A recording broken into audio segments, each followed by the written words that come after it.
Doute aujourd'hui à la convention du Parti républicain. En tout cas, ses militants, ses fans voudraient le voir, celui qui a survécu par miracle à cet attentat, à cette tentative d'assassinat il y a 2 jours. Regardez en direct la foule des militants républicains qui vont entrer dans ce complexe sportif à Milwaukee qui accueille la convention du Parti républicain. C'est à ce moment-là qu'on va officialiser la candidature à l'élection présidentielle de Donald Trump. Sur place, nos équipes et notamment Thierry Arnaud qui est juste devant le bâtiment.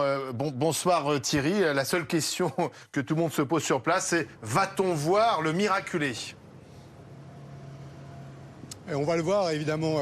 Alors la question c'est de savoir quand exactement et dans quelles circonstances. Mais enfin quand on connaît un petit peu Donald Trump, on a du mal à l'imaginer rester enfermé dans sa chambre d'hôtel ici à Milwaukee toute la journée sans venir se faire ovationner. Parce que vous avez raison, c'est plus un candidat aujourd'hui Donald Trump. C'est un héros, c'est un miraculé. Ce mot de miracle, il l'a employé à plusieurs reprises. Il dit même dans les interviews qu'il a accordées ces dernières heures que les médecins lui ont également parlé de miracle. Il a échappé à la mort à quelques centimètres près et ça a évidemment complètement changé la dynamique de cette campagne. Alors dans un peu plus d'1 heure et demie maintenant, on va démarrer ici les réjouissances, si j'ose dire, dans ce Fiserv Forum de Milwaukee. Et dès que Donald Trump apparaîtra, évidemment, ce sera une ovation, un triomphe pour lui. Alors habituellement, c'est plutôt le jeudi, la fin de la convention, le jour du candidat à la vice-présidence. C'est là qu'il reçoit formellement l'investiture, c'est là qu'il fait un grand discours. Mais encore une fois, on n'imagine pas Donald Trump se tourner les pouces pendant 4 jours ici à Milwaukee. Il nous a d'ores et déjà fait savoir 2 choses. La première, c'est qu'il était, compte tenu de sa blessure à l'oreille, en pleine forme, qu'il n'avait aucune autre séquelle, aucune autre blessure. On l'a vu hier plutôt vigoureux à sa descente d'avion lorsqu'il est arrivé à Milwaukee. Et puis la deuxième chose, c'est qu'il abordait cette convention républicaine de manière totalement différente. Il a réécrit complètement, nous a-t-il dit, le discours qu'il entend prononcer jeudi, qui devait être originellement un discours très pugnace, offensif, à niveau du vitriol déversé sur Joe Biden. Cette fois-ci, il sera question de paix, de rassemblement, d'unité. Le fait d'avoir échappé à cette attaque samedi lui permet aussi de prendre de la hauteur dans cette campagne. Évidemment, ça crée aussi une difficulté supplémentaire pour son adversaire Joe Biden. Alors on va aussi suivre de près la nomination du futur vice-président de Donald Trump si celui-ci est élu au mois de novembre. Oui, on pourrait même connaître ce nom très attendu dès aujourd'hui, sachant qu'il y a 3 noms dans la shortlist a priori, parce qu'avec Donald Trump, il faut se méfier, une surprise n'est jamais exclue. La dernière fois, il avait choisi son candidat à la vice-présidence 2 jours avant, et au moment où il s'apprêtait à le présenter, il était toujours en train de discuter avec ses conseillers pour savoir s'il pouvait changer d'avis et choisir quelqu'un d'autre que Mike Pence, qui avait finalement été retenu. Alors, il y a 3 noms qui circulent aujourd'hui, qui sont a priori les 3 favoris. Le premier, c'est celui de J.D. Vance, qui est un jeune sénateur de l'Ohio, très pugnace, très combatif, à la pointe de l'Amérique trumpiste, si l'on peut dire. Il y a Marco Rubio, qui est le sénateur de Floride, qui, lui, a été un adversaire de Donald Trump dans les primaires passées, un adversaire assez rudement, on va dire, égratigné par Donald Trump, mais manifestement, les 2 hommes se sont réconciliés depuis. Marco Rubio permettrait notamment d'attirer l'électorat latino davantage vers Donald Trump dans un contexte où il tient des propos très durs à l'encontre des immigrés et notamment des immigrés clandestins dont beaucoup proviennent de l'Amérique centrale et de l'Amérique du Sud. Et puis le troisième, c'est Todd Burgum, qui est le gouverneur de Dakota du Nord. Alors là, une figure un peu plus establishment, un peu plus respectable du Parti républicain, qui donnerait une image un peu plus modérée du ticket dans son ensemble. Voilà les 3 noms qui circulent. On en attend l'un des 3, ou peut-être encore une surprise dans les heures, ou peut-être même dans les minutes qui viennent. Merci Thierry Arnaud. La convention républicaine, et ensuite il y aura la convention démocrate, c'est des moments très importants où on désigne le candidat. Mais là, forcément, elle prend voilà, un cachet particulier puisque c'est le héros qu'on veut voir aujourd'hui, celui qui a survécu. Oui, vous savez, Olivier, on est rentré dans un timing qui est très particulier dans une campagne américaine. On est l'été qui précède l'élection du premier mardi du mois de novembre. On est entré traditionnellement dans ce moment où le spotlight va d'abord se détourner sur un des partis qui tient sa convention, puis sur le deuxième parti qui tient sa convention. Pour les démocrates, ce sera la semaine du 19 août à Chicago. Pour les républicains, ça se passe en ce moment à Milwaukee jusqu'à jeudi. Pour nous, ce sera dans la nuit de jeudi à vendredi que finalement...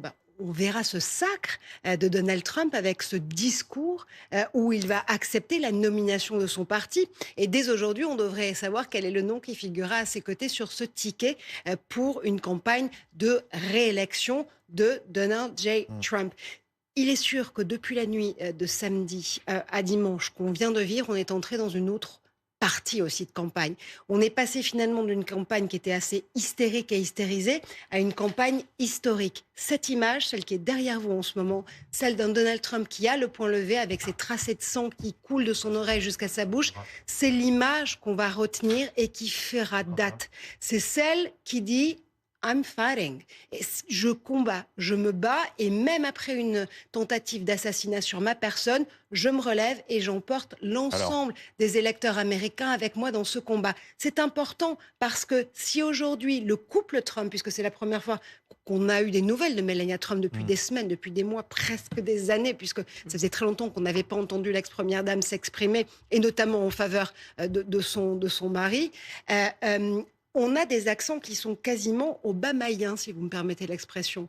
On a des accents où, souvenez-vous, un jeune sénateur de l'Illinois en 2004 à la Convention démocrate parlait de ces États rouges, de ces États bleus, des États républicains, des États démocrates qui n'existaient pas, mais la seule chose qui vaille pour combattre, c'était the United States of America, les États-Unis d'Amérique. C'est ce que nous disent aujourd'hui les partisans de Donald Trump. Donc on va et Donald Trump en première un Trump ligne. plus rassembleur qu'auparavant. On va voir jusqu'à quel point ce Trump pacificateur va tenir en matière de vernis de pacification. Alors, vous parliez de cette fameuse photo qui a fait le tour du monde, où on voit donc Trump vient d'être touché, il est blessé, il a du sang sur le visage, mais il se relève, contre l'avis d'ailleurs de ses gardes du corps, et le poing levé, il harangue la foule des militants qui sont toujours là dans ce meeting, et le drapeau américain derrière. C'est un photographe de l'agence AP à Washington qui a pris cette photo. Explication, écoutez-le.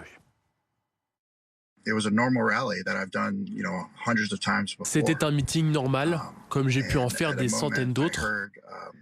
Et à un moment, j'ai entendu des bruits sourds au-dessus de mon épaule gauche et j'ai su immédiatement que c'était des coups de feu. J'ai vu le service de sécurité sauter sur le président, l'entourer, et à ce moment, j'ai pris le maximum de photos que j'ai pu. En se relevant, le président a levé son poing et c'est la photo qui est beaucoup partagée.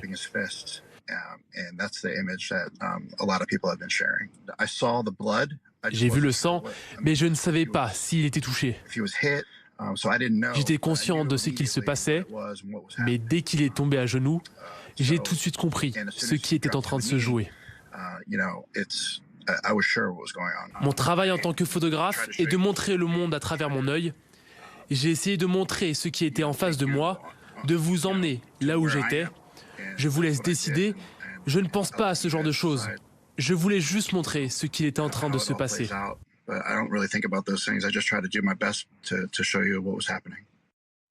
Voilà, le photographe qui a sans doute pris le cliché de l'année. On va retourner à Milwaukee. On était il y a quelques minutes avec Thierry Arnaud, qui est toujours d'ailleurs avec nous, à l'extérieur du bâtiment. Maintenant, on va vous faire rentrer à l'intérieur de ce grand complexe sportif qui va accueillir la Convention des Républicains avec Benoît Ballet. Benoît, le grand show démarre dans moins de 2 heures.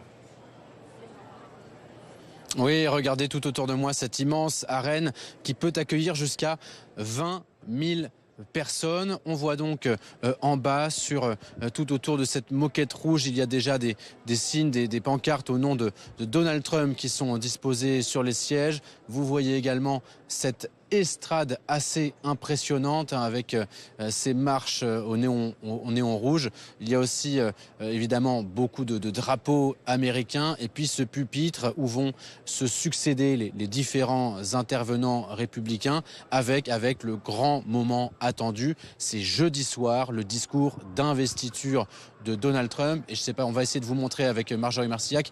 Tout en haut sur le plafond, il y a des centaines de ballons, 100 000 ballons bleu, blanc, rouge qui vont être lâchés le jeudi soir au moment où cette convention se clorera.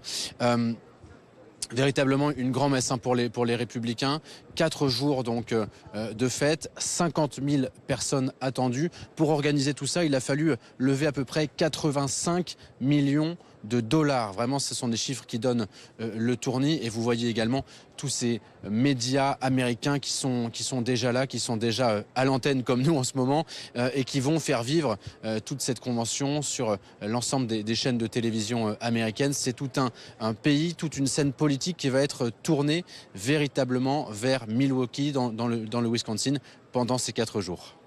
Merci Benoît Ballet. La politique aux États-Unis, Hélène Kuntz, bonsoir. Vous êtes originaire de Californie, professeur à l'INSEC à Paris. La politique aux États-Unis, ça a toujours été un spectacle. Mais là, forcément, cette année, on a un candidat pas comme les autres. C'est un candidat qui a échappé de peu à l'assassinat. C'était il y a 2 jours. Donc aujourd'hui, c'est le héros des Républicains, le miraculé, béni de Dieu, qui va se présenter. Et on attend, et sur place, l'image de Trump. Bien sûr, surtout qu'on était privé de convention en présentiel en 2020 à cause de Covid pour les 2 partis. Tout s'est fait par Zoom. Donc, c'est mieux en personne. Et effectivement, les délégués vont l'adouber d'ici à jeudi avec ce choix de colistier. Vous savez, malgré l'émotion qui a suscité ces images, c'était une bonne chose que le président Biden a cherché un appel au apaisement depuis le bureau ovale.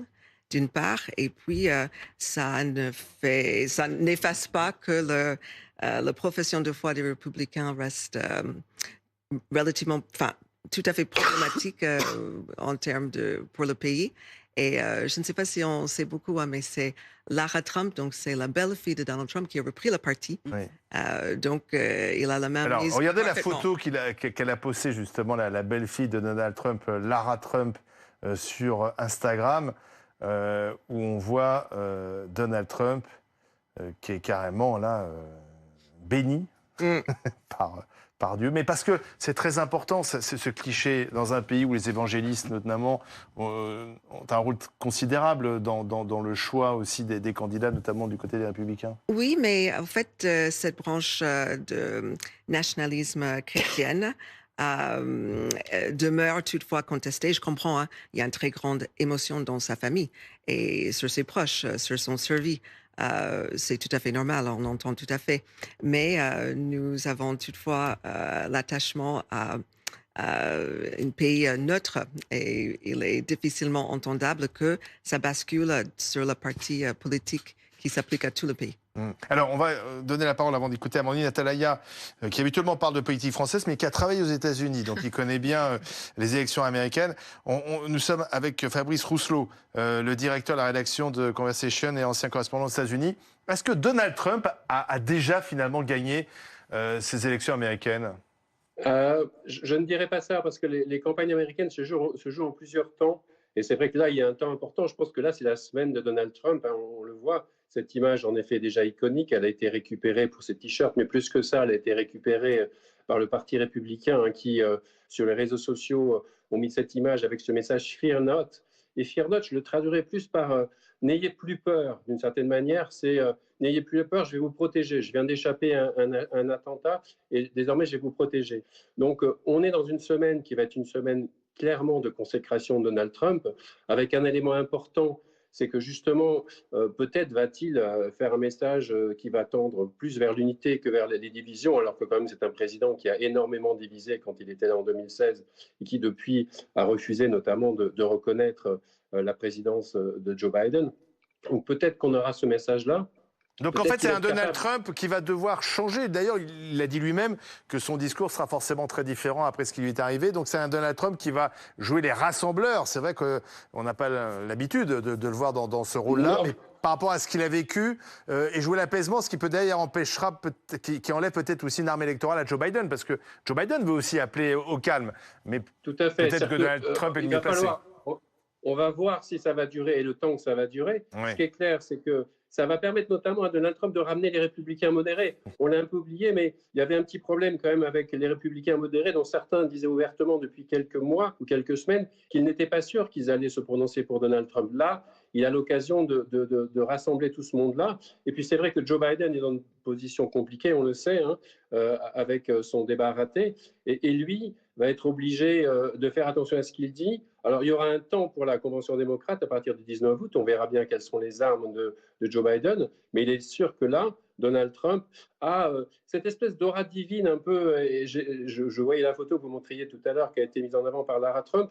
Je me souviens d'un article du New York Times il y a quelques semaines qui se posait la question de savoir comment est-ce qu'on peut comprendre le culte Trump et qui expliquait que quel que soit le raisonnement qu'on puisse apporter ou quels que soient les arguments ou la fausseté des arguments qu'il pouvait négocier, eh bien, les gens qui le suivent sont complètement comme dans un culte. Et là, je crois que c'est encore renforcé. Merci Fabrice Rousselot. Le culte de Trump. Justement, Thierry Arnaud, vous êtes toujours en direct de Milwaukee, devant le complexe sportif qui accueille la convention républicaine qui va démarrer dans un peu plus d'une heure et demie maintenant, heure française. Thierry, vous avez rencontré ces militants. Est-ce qu'ils sont galvanisés après ce qui s'est passé? On sait que les militants de Trump sont déjà à fond derrière leur champion, mais là, j'imagine qu'il y a une dimension supplémentaire. Exactement, ils le sont encore davantage et je dirais 3 mots pour résumer leur état d'esprit.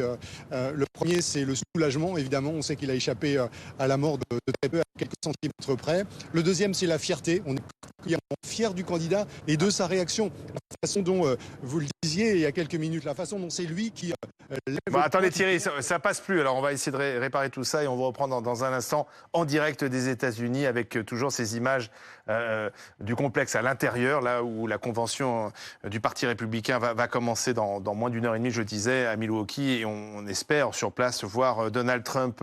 On va retourner dans un instant, mais Amandine Talaya...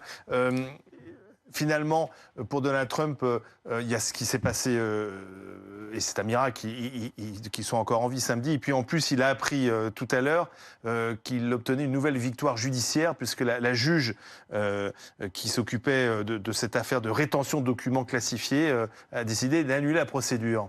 Oui, les planètes s'alignent toutes pour Donald Trump. Elle a failli ne pas s'aligner, la dernière planète quand même, parce que c'est passé à quelques centimètres de son oreille. Quelques centimètres t'as touché près, son oreille, mais de sa tête, oui. Mais là, ces militants sont à la fois galvanisés par les procès, même après sa condamnation à Manhattan dans l'affaire Stormy Daniels, on a vu qu'il n'y avait aucun effet négatif pour lui. Au contraire, ça lui permet de rebondir. Cet événement lui permet d'arriver de façon messianique, en plus au moment où la convention commence. C'est-à-dire que là, même le calendrier joue en sa faveur de façon assez spectaculaire. Et puis, il faut voir d'où revient Donald Trump sur les années qui viennent. Parce qu'après l'élection de 2020 et l'assaut du Capitole, il a quand même été considéré par beaucoup comme un paria, un homme fini qui allait repartir à Mar-a-Lago dans sa propriété et qu'on ne reverrait plus. Il s'y est d'ailleurs terré un moment avant finalement de se relancer, de reprendre la main, vous le disiez, sur le Parti républicain avec sa belle-fille qui est l'une des coprésidentes aujourd'hui de ce parti. Ses ennemis en ont été chassés. Son courant qui était minoritaire s'est réimposé. Et là, on ne voit pas trop ce qui pourrait freiner, à vrai dire, ce train lancé à grande vitesse de Donald Trump tout droit vers début novembre. Alors là aussi, ça joue en sa faveur. Le choix du candidat, le non-choix de son adversaire en face. C'est-à-dire que Joe Biden, s'il lui restait une force, une vigueur dans le discours démocratique pour se poser néanmoins, lui aussi, en rempart face à la violence. Mais on voit bien que ces dernières interventions sont sans grand effet, elles sont sans emphase, elles ne marquent pas les esprits et il semble subir là où Donald Trump est dans une phase vibrillonnante. On va continuer d'en parler, Donald Trump intouchable et pour Joe Biden c'est bien compliqué aujourd'hui, mais regardez aussi ce qui se passe à Milwaukee. Il y a les militants républicains qui entrent dans la salle, mais à côté il y a des manifestations anti-Trump. Les adversaires de Donald Trump n'ont pas renoncé à manifester et Clémence Dibou est à leur côté pour BFM TV. Bonsoir Clémence. On les voit ces manifestants, ces manifestantes qui ont bien décidé, malgré les événements, bien décidé à venir protester contre Donald Trump.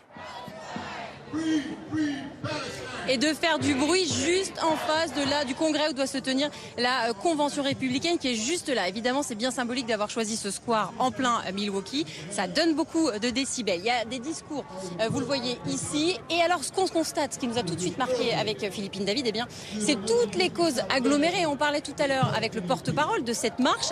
Il y a plus d'une centaine d'associations qui sont venues aujourd'hui pour manifester. Il y a beaucoup de drapeaux palestiniens. Il y a pour les droits des femmes. Il y a Stop de racisme pour Trump. Et il y a beaucoup de presse, évidemment. Et vous allez voir, en fait, à quel point tout cela est morcelé. Regardez, il y a quelqu'un tout à l'heure qui est venu apporter des panneaux. Et alors, vous pouvez carrément choisir votre cause, tout en étant anti-Trump, évidemment, parce que c'est le point d'orgue, le mot de ralliement ici. Vous pouvez carrément choisir votre cause, votre drapeau, par exemple, pour Cuba, ou encore contre le racisme et ses lois d'immigration, pour stopper le génocide à Gaza, c'est ce qui est marqué sur ces panneaux. Voilà un peu l'ambiance ici. Et c'est vrai qu'il y a quand même, on sent que tout le monde ici est contre Trump. Il y a plein de pancartes qui mentionnent Donald Trump. En revanche, depuis qu'on est là, on a vu aucune pancarte qui explique être pour Joe Biden. Voilà un peu le problème ici. Alors évidemment, bien sûr, c'est la convention républicaine, mais il y a un agglomérat de gens qui sont contre Donald Trump. Il n'y a pas franchement l'air d'avoir une adhésion très forte à Joe Biden. Merci Clémence, avec les images signées Philippine David. Ça va être quand même très compliqué, Hélène Kuntz, pour les anti-Trump. De se faire entendre. On les voit ici, ils sont rassemblés devant la Convention, mais il y a une sorte d'état de grâce de Donald Trump. Je ne sais pas si ça va durer, mais il est intouchable aujourd'hui. Il vient finalement de traverser une tentative d'assassinat et s'en est sorti de justesse. Oui, mais toutefois, tant mieux. Je pense que tout le monde se réjouit qu'elle est restée en vie. Mais malgré cela, sa profession de foi du parti reste très problématique. Ce serait intéressant de voir ce choix de colistier. Est-ce qu'il va prendre quelqu'un qui va s'effacer un peu à son ancien colistier qui était... j'oublie même le nom, Mike Pence, merci. Mike Pence. Mike Pence. Qui est devenu un de ses adversaires, d'ailleurs. Tout à fait, mais un adversaire qui n'a pas su s'imposer. Ou encore un choix plus stratégique comme Marco Rubio, comme la Floride, là où il est sénateur, c'est plus un État en balance, la fameuse swing state. On a dit tout à l'heure, il y a 50 États qui votent, certes, mais ça se joue plutôt à ce poignet de swing states. 7 ou 8 États qui font vraiment la différence dans ces élections qui ne sont malheureusement pas un vote direct, mais un vote indirect. Voilà, c'est le système qu'on a. Oui, mais quand même, trouver des arguments contre Trump, c'est compliqué, là, Marjorie Panon. Il y a 10 000 arguments contre Trump. Ça va être difficile, puisque c'est un survivant. En plus, si habilement, il tient un discours rassembleur, alors ça ne durera peut-être pas très longtemps, mais enfin, si c'est le cas là, c'est trouver... C'est ce que disait Hélène. Les moyens de l'attaquer, c'est compliqué. Trouver des moyens pour attaquer Trump, ça semble compliqué à l'heure où on se parle. Donc, ce qu'il va, par contre, falloir faire, souvenez-vous la séquence médiatique dans laquelle on était juste avant ce meeting de Butler, un meeting tragique de samedi. On était dans une séquence où on se questionnait sur la validité même d'une candidature de Joe Biden à sa propre succession. Les donateurs du Parti démocrate étaient en train de chercher des remplaçants de choix. On parlait de Gavin Newsom, par exemple, le gouverneur de Californie. On parlait également, pourquoi pas, d'une inversion de ticket avec Kamala Harris qui prendrait la position de candidate à la présidence et un Joe Biden, si toutefois le 25e amendement le permettait, deviendrait à nouveau candidat à la vice-présidence. On était dans ce type d'hypothèse-là, sauf qu'aujourd'hui, tout a changé. Encore une fois, on est entré dans une campagne historique avec un Donald Trump contre lequel il est très compliqué de pouvoir, là, au moment où on se parle, montrer des arguments différents. Donc, finalement, les donateurs, et ça c'est tout nouveau, ça tient de l'après-midi, qui est le matin pour les États-Unis, les donateurs du Parti démocrate qui avançaient la possibilité de changer de ticket, de changer de candidat pour la convention de Chicago le 19 août, disent finalement peut-être que notre meilleure chance c'est de laisser Joe Biden là où il est, de le laisser en position de leader sur le ticket et de préparer par contre une véritable star du Parti démocrate pour 2028. Donc en fait on joue perdant chez les démocrates. Et alors jouer perdant ou pas, en l'occurrence on est encore à 3 mois et demi d'une élection. Tout peut se passer littéralement, vous le voyez, heure par heure, vraiment. Donc, on va peut-être pas jouer perdant, mais peut-être jouer le moins de casse possible, finalement. Et préparer la suite dans 4 ans. En attendant, là, c'est la convention républicaine qui va démarrer dans 1h30 à Milwaukee, avec bien sûr des militants qui veulent voir Donald Trump.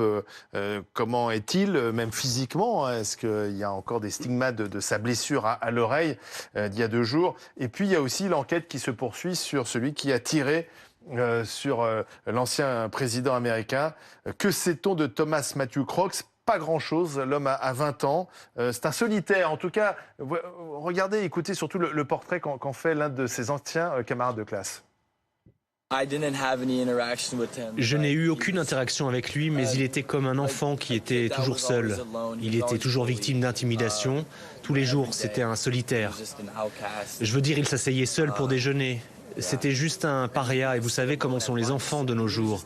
Ils vont voir quelqu'un comme ça et ils vont le prendre pour cible parce qu'ils pensent que c'est drôle. Honnêtement, c'est un peu triste. Il portait parfois des tenues de chasse.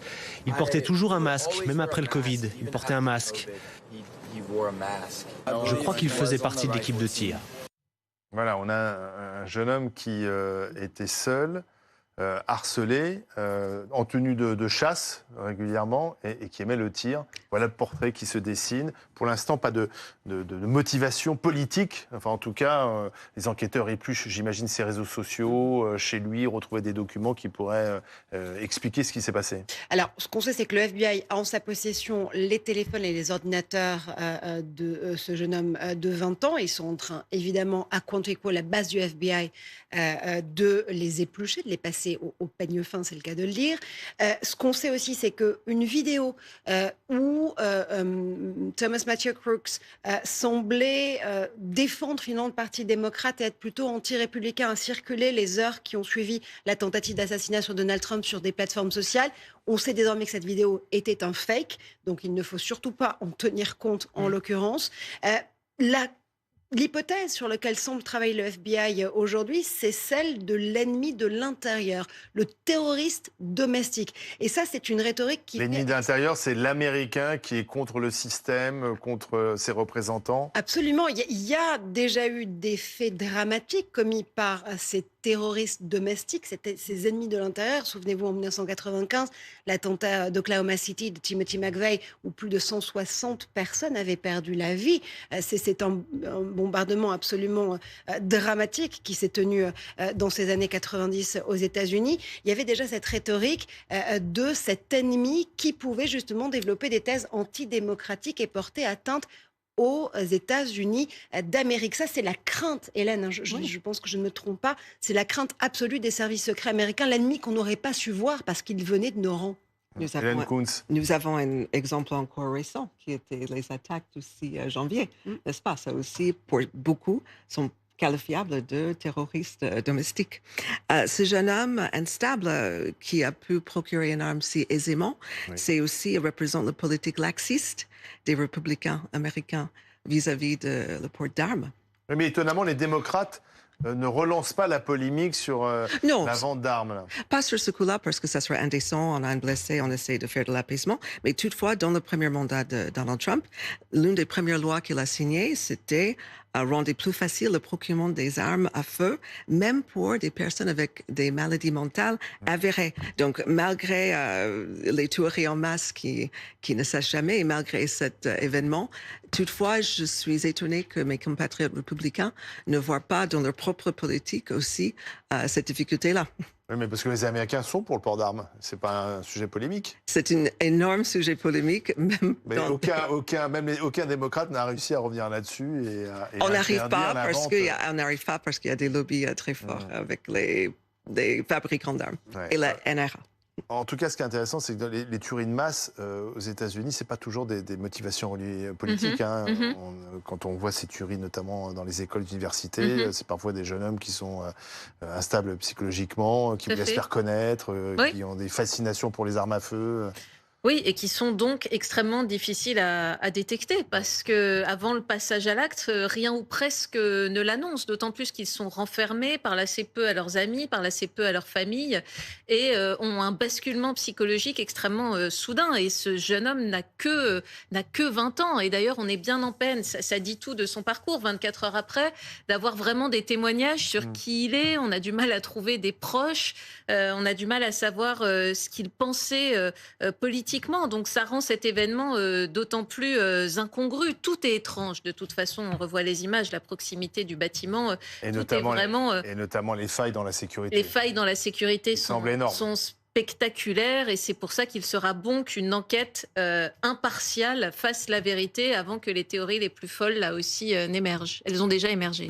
Merci. Retour en France avec cette alerte météo. 24 départements placés en vigilance orange aux orages par Météo France.